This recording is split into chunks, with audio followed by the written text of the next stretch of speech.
Hey everybody, welcome to BODS Mayhem Hour. I'm your host, John the Bod, aka the Bod Father. As always, I'm bringing you guys awesome interviews, and today I'm bringing a band that you may not have heard of, but eventually you guys are going to dig these guys. I have Mr. CJ Snare from the band Rubicon Cross. CJ, how's it going? It's going great, John, and I just want to thank you and all the listeners out there for your support, and really do appreciate the fact you're having me on the show. You're very welcome. Now, you guys have really kicked off here with your self-titled debut album, Rubicon Cross, and I want to throw this out there. Nikki Sixx of Sixth Sense has said this is one of his best rock picks, and that's pretty cool. That's pretty high rated coming from him. Well, yeah, not only Nikki, but a lot of reviews have come out too. We're batting pretty high average right now, I think, and we're getting a lot of best of 2014 so far album reviews and stuff like that. So to everybody out there listening, I would say, you got to get this in your ears and give it a shot because, well, for one thing, a lot of people might know me from my old band, which is still my band, Firehouse. We're out touring all this summer, and Firehouse is alive and well. But my opinion, and it seems like the opinion of most people who listen to this CD, is that this doesn't sound like Firehouse. I mean, my voice is my voice, right? But even in a lot of things, I've sung in lower registers in the songs and changed up the melodic and lyrical content and everything, and it's pretty much the general consensus, I would say, is that it's more modern edged, much heavier, harder. It ain't Firehouse. With this new album that you have out with Rubicon Cross right now, it came out May 19th. How has the fans reacted to this, and what have they told you so far? Well, it's been overwhelming. The fans, it was, like you said, Nikki Sixx picked it, and it was available at Best Buy at the Nikki Sixx Sixth Sense program. And, we have a special deluxe edition you can get only there, and they're going to be keeping that there till December. They've committed to us. So, you can certainly go out and get that, and that has bonus material on it too, extra tracks, and we have charted with it, so that's the fans telling us they really like it. And, I was driving in Utah. I had played Las Vegas, Nevada, and Vernal, Utah last week, and people were beeping the horn of their car and, rolled our window down, and they held out the Rubicon Cross CD, and it's like, awesome. Oh, wow, man, that's awesome, Yeah. How cool. Yeah. How cool to get that kind of support. So I would say, to answer your question, the fans have just been really super generous and have received it in spades. Not only because, I'm not just talking about Firehouse fans, it's a lot of young, new people are coming to the table with this as well, because the guy that produced it did Shine Down and Dark New Day and Bullet for My Valentine, a lot of people like that. He, as well as Chris Green, the guitarist, helped to bring a really new, heavy, modern-sounding edge to this. And I was very conscious of that as well, because I didn't want it to just sound like Firehouse, because if you want that, you just go pick up Firehouse record, Yeah. And that still is what it is, but Rubicon Cross is going back to my heavy metal roots. Yeah, and you can tell, and I like this CD from you guys. Bleed With Me is an awesome song, and I like it a lot, and I just love the tones of it. It definitely does not sound like a Firehouse CD, and you guys really did a hell of a job on this one, CJ. Oh, John, thank you so much. That means the world to me. It means that we actually accomplished the goal we set out to achieve. And, when you get that kind of feedback, it certainly makes you feel good. So appreciate that. You're very welcome. But I want to go back here to the days of the old style of recording versus today's new style of recording where it's all digital and stuff. Do you like the old two-track ways, or do you like it now where you can just pretty much record any time? What's your opinion on this? Well, that's very interesting because, I also do production as well. I have a full-blown studio, and I do mixing and mastering. I've done that for a couple of other artists. As a matter of fact, I had two charting albums on the Reverb Nation heavy metal charts. I had a number 1 and a number 14 simultaneously that I had mixed and mastered, and that's all digital audio workstation and Pro Tools and everything like that. I use a lot of old school outboard gear, analog outboard gear to get my sounds in, to give it that warmth of what you're speaking about, the 2-track, the tape saturation, that second and third harmonic stuff that our ears are accustomed to hearing from some of our favorite albums. You know, all the bands that recorded on tape at the time had those overtones. They had the sound of a Neve console or an SSL, and so I incorporate that into my front end. But what's really cool about it is your ability to mess around with it and edit it.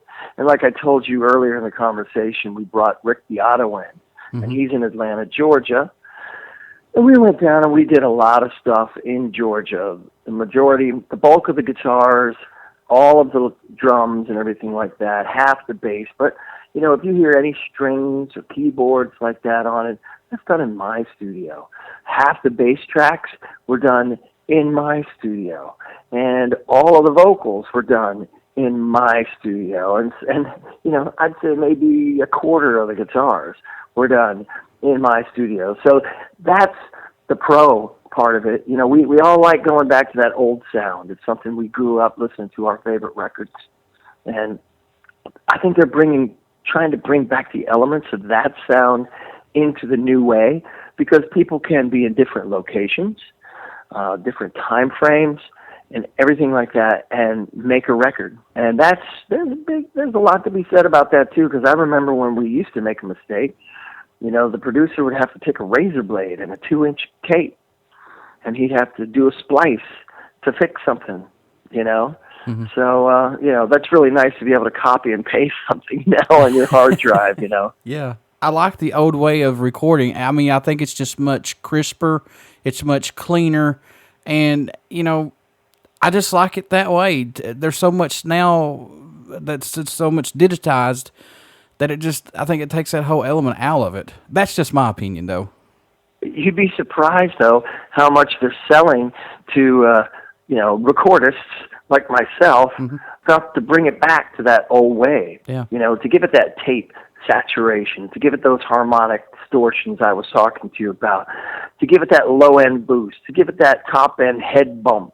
You know, all those kind of things that you're talking about, those are the terms for that. And I tell you, there's a plethora of what they call plugins and different devices and things like that they're using to emulate that old sound, because we like the new method because it affords us the ability to go in and edit much more concisely. It affords us, you know, progressive and modern technological advances in recording. However, you know, everybody seems to like that sound, and now they're finding out ways to do that too. There's a particular group of manufacturer called Universal Audio that I have just fallen in love with, and they, I think, take the exact algorithms of some of the most classic pieces that were used, say, you know, in Abbey Road studios from the Beatles and all the way up through to today, and they have these amazing, amazing emulations. What about bands that go back and remaster a CD? Do you think that's good or bad? Well, that's subjective. I mean, it could be good if it sounds good, if it makes it better. Let's say, for example, a band like, pick a band, Led Zeppelin, Black Sabbath, Judas Priest, I don't care. You know, maybe that the technology wasn't up to par as much back in the day, even though the song was there. There's a big thing that's commonly discussed in the recording world about, it's called you know, the loudness wars. Many recordings are so much louder than they used to be back in the days that we're talking about, those artists that I just named. So if you went in to remaster that, to try and capture it so that it held the same volume level, you didn't have to turn it up to 5 or 6 to get to what today's records you only have to do 2 or 3 on. Okay. You know, without losing the transients, meaning like the top of the snare drum, or, you know, the hit strumming of the acoustic guitar or something like that. Right. And I can certainly see merit in remastering. But if you're just going in and futzing around with it and really not achieving anything, then I can't. Yeah, just like adding the extra little guitar part. I mean, no, leave it. Leave it be. Well, yeah, that's kind of remixing it too, in my Yeah. opinion. If you're adding to Yeah. it, yeah. Since this debut album has came out for you guys, what are some of the songs that kind of reflect you, or what are some of your favorite songs off of it? That's a tough one. That's a tough one. I got to say I like Bleed With Me because it's something I've never done before. It was written about, a band of brothers, a group of people, a couple, whomever, however you want to frame it, an army, a troop, but, really standing together, arm in arm, and I got your back, that kind of thing. And you know that you're about to be staring in the face of adversity, and you come out on the other side much, much stronger for that. And that's kind of what Bleed With Me is about, the bond of going through tough times together and what that can create, that bond. Let's see, other songs. I like You Will Remember Me because it's got kind of a modern, cool thing with some of the dual lead guitars that are maybe reminiscent of some of my faves like Iron Maiden or Priest, but then again it has really modern chord progression, and of course it's still melodic and it has a real cool message to that. I can go on and on. I mean, the album is my favorite. Why don't I flip the question around to you, John, and get you to say a couple of your favorites? I like I said, Bleed With Me is really good. I do like that one a lot. I mean, the whole album from top to bottom, man, is just kicks it off in your face and it just keeps on going. You guys have really done a really good job on this, and you really hit the nail on the head on this one. So it don't stop. That's what I like about it. There's breakdowns. There's diverse on this CD. And, CJ, I think a lot of bands nowadays are missing that. It's not, you don't have to keep playing 24/7 of heavy stuff. Just play your own stuff and put it out there, man. I mean, that's what you should do. I mean, so much, John, because that is what we did. I mean, in building this collection of songs, we just wrote and recorded and played from the heart. Yeah. And it's a collection, it's kind of like the days of our lives, if you will, things that happened to us. I mean, there's a song on there called Save Me Within that was about when Chris, his father, who was a great mentor to both Chris and myself, and Simon, I think, knew him well also, our bass player, and that song was written, it's very near and dear to our hearts because here's a guy who made his living making music and always had, wonderful advice to give us. As a matter of fact, he's the one who used to say, well, you've crossed the Rubicon now, haven't you, mate? Always. And that's kind of how we came up with the name, of course, just reversing the words, because that's a very sort of common expression. I mean, maybe not here as much in the United States, but it's an idiom, like or a needle in a haystack, or, something that you go, what does that mean?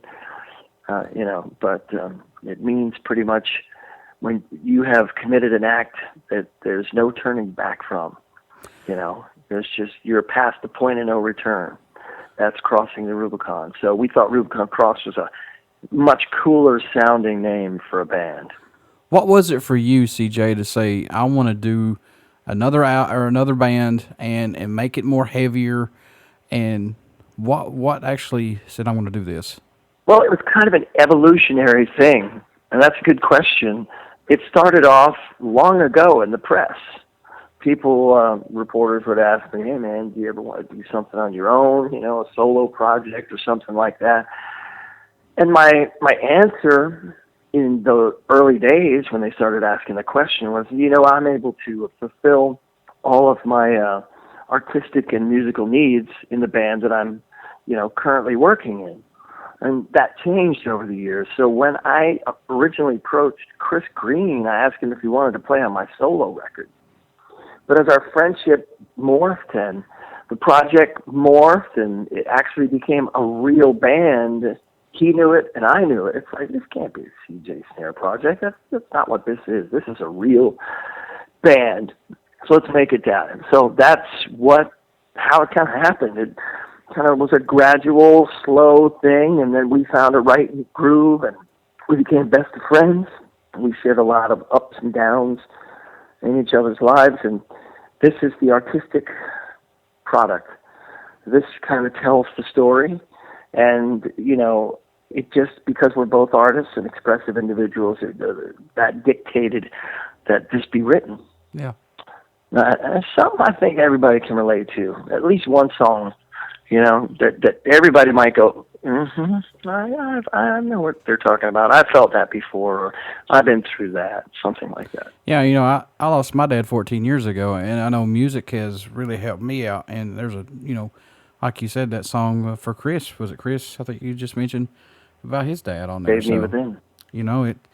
Music is therapy for people. It can soothe the savage beast. I've always said that. Music is just great.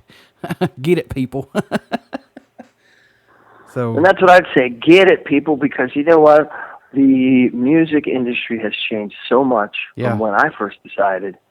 God, when I was like 15, I said, that's what I'm going to do. Yeah. And then when I actually did do it, it had already changed. And now it continues to change. I think it always will. It's just, kind of the way the world goes, Yeah. And if you want it to survive, if you want true, pure diversity and not just the top 40, Americans' top 40, things like that, you're going to have to support the artists in some way. Because then we're going to go back to, when, I don't know, composers, the long hairs, Bach, Brahms, Beethoven, all those guys, they either worked in a church or they were commissioned by royalty, or they had to find a way to make a living, to make their art, and we do too, because we are career musicians, and if it continues to be diluted in a way where music is devalued and people don't go out and support the bands, that maybe their curiosity's piqued, and maybe we'll, grab some people's attention on this show, or maybe they read something else, or they heard something else, or they were up on YouTube and they saw our video or whatever. We have a reality show coming out also on a major network in the fall. So, Nice. People are going to see all that stuff. Something to grab. But the whole thing I'm trying to get around to saying is, if you don't go out and you don't buy that band's music, if you don't go out and go see them live or get a T-shirt or support them in some way, eventually our kids are probably going to suffer for it by just getting some pretty homogenized, pasteurized, bullshit kind of music that the corporations or the suits want you to hear, as opposed to what you really want to hear. I think sometimes too, what I see is that they only see as artists as money. They don't see them as the artists themselves. And I don't mind to say it. I just cutthroat it and dry. Right there it is. I mean, that's what I see a lot, and it's sad. Yeah, it's really funny. I've on occasion. Now, generally speaking, let's take something like social media.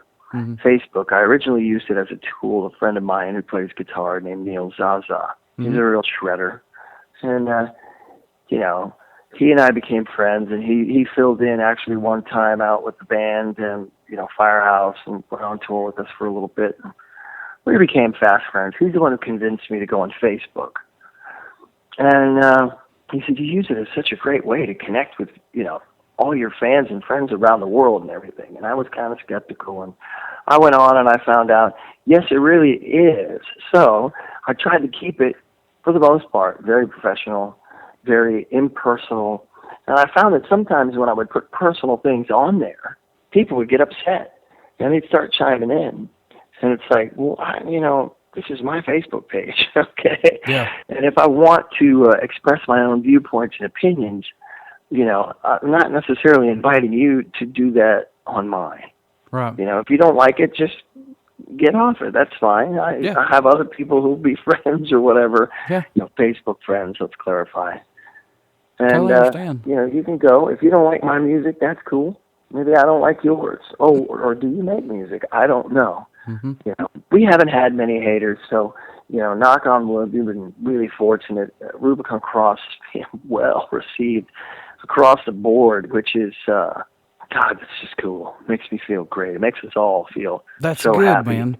That's good, because when you feel that way and you're making your music that you love and you can tell the passion you have, trust me, we receive it out as fans. And thank you guys for that, because we do feel it. Trust me. Well, that's great. I mean, that's that circle of energy, I suppose, that what it's really all about, and some of that's been taken away. Because when I first started out, I'd go buy the LP, okay, and I could see rock bands in magazines, and then I'd go to the show. Yeah. I would see them, and they would see me, and that was it, you know, and then, then repeat. They put out another record.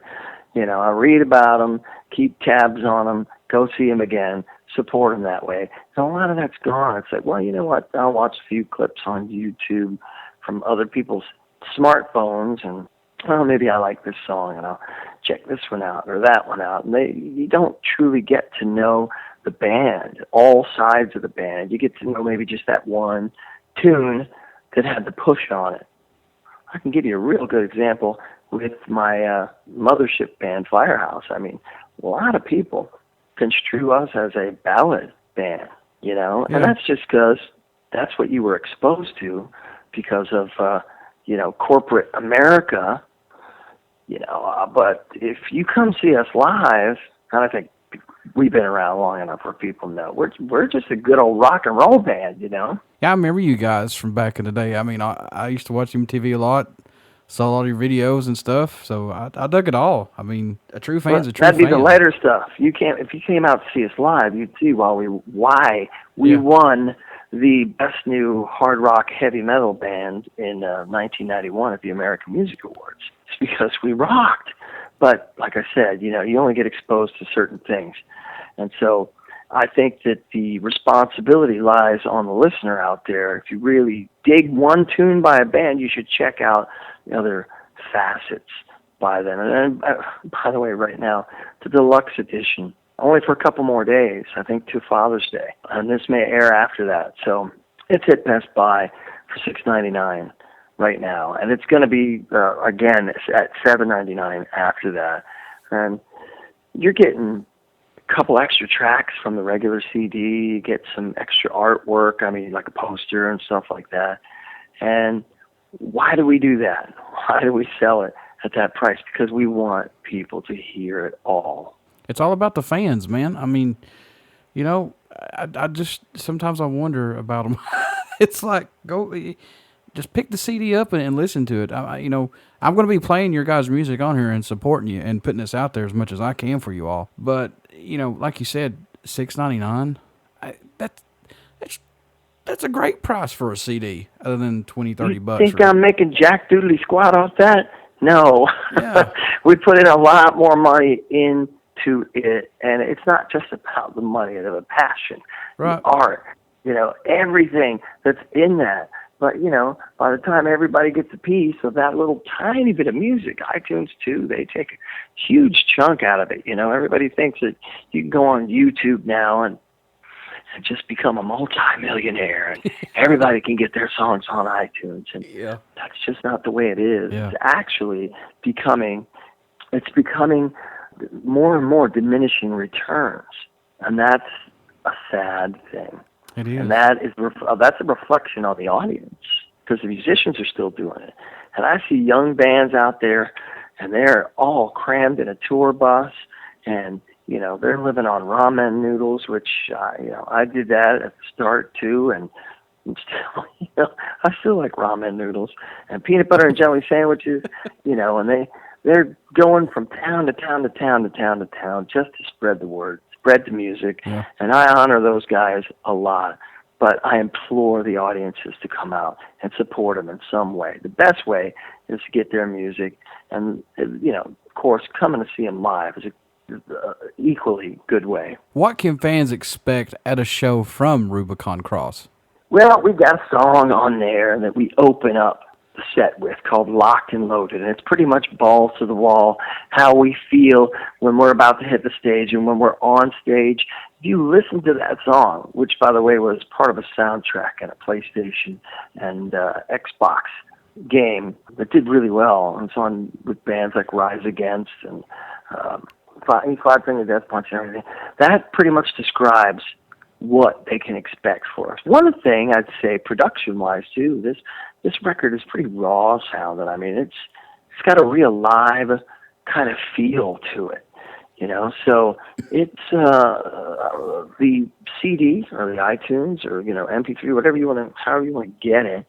It's pretty indicative of what you can expect. Except you'll see that you'll hear first that I'm going to sing it just like you're hearing it on that record, and you're going to see that Chris Green is playing every lick of that amazing virtuoso guitar stuff, note for note. You're going to see a lot of hair, because those guys all have, with the exception of me, they all have really super long hair. Two of them are from England. Band's based out of Chicago. It is super high energy. Everyone's happy to be there. Everyone is all fired up. They're gassed on the music. And when they see the audience reacting to them and to us, that's what I said to you earlier. I like to use this expression because I think it really is accurate. It's that circle of energy. It's like you give it to us, we give it to you. I mean, it's our job first. Yeah. You bought the ticket. So it's our job to entertain you. Okay. But once you see we come out of that gate and you go, whoa, okay, they are serious, then we get that vibe back from you, and then it just keeps building and building to the climax. So that's what people can expect with Rubicon Cross. Plus, there's some fine, handsome young gentlemen in the band as well. Eat your heart out, ladies. CJ, how much is it a release or a relief for you to write music and play music? Well, I'd say a lot. I mean, when I was in high school, I used to just go and play and sing and everything whenever high school. I think back to that. But if I had a bad day or something happened, which would seem like nothing now, but we grow up. But I would use music as my outlet. And then I started using music as my job. Yeah. And I still get that vibe. It's like, okay, tomorrow, I'll give you an example. I'll be up at 5:30 a.m. I'm going to fly from Orlando to Atlanta, where I'm going to connect on another airplane, and then I'm going to fly up to Minot, North Dakota, and I'll be getting there around 1 o'clock. Of course, I'll be losing an hour. So I'll be getting there about 1 o'clock in the afternoon, where we have about 2.5 hours of ground to get to the place that we're playing, where we're on at 10-something at night. Jeez. Okay? That means, then 10, we have a 4 or 5 a.m. lobby call the following day to turn around and fly it back. Okay? How do I feel? Do I get a release from music and writing and performing? I don't particularly enjoy being on a plane that long. Yeah. I don't particularly enjoy being on the road that long. When I get to meet those people, when I get to sing those songs, that I wrote years and years ago, not to mention, with Rubicon Cross, the excitement has really grown because this is brand new stuff, and we have played live with people, and just watching their reaction, that makes all that I just described to you, that whole trip and everything, worth a while. That's awesome. Now, you guys are going to be are on tour right now. You guys are kicking off. So you guys play tomorrow. This is going to air in a couple of weeks. Well, not a week, but I think next week. So you guys are... Strike that Nikki Sixx comment. You'll still see it there, but it won't be $6.99. It'll be $7.99. But still, $7.99. Okay. $7.99 for a record like that with, it's 12 songs. Yeah, it's well worth it, man. 10's on the regular one. Which copy do you have? I have the one that Chip sent me. I think it's the deluxe one. Oh, he sent you deluxe? I think Good. So, I don't even have one of those yet. I'm going to go out and buy it for Father's Day. Although I already own several, bunch of thousands of them. Man, I want to thank you for taking time out to do this show or this interview with me. Like I said, I really like this album that you guys have out. I like the heaviness of it. I like everything about it. I'm so glad that you guys are doing a little bit of, heavier stuff. Plus, you got Firehouse, which I like Firehouse too. But just as a fan with all the music in general, with Rubicon Cross and Firehouse, thank you, CJ. Oh, man. It is my pleasure, John. And I only throw that back at you and say thank you. Because the opportunity to come on here and tell the story is worth its weight. I just hope we get some people that listen and get the message that you and I have been discussing.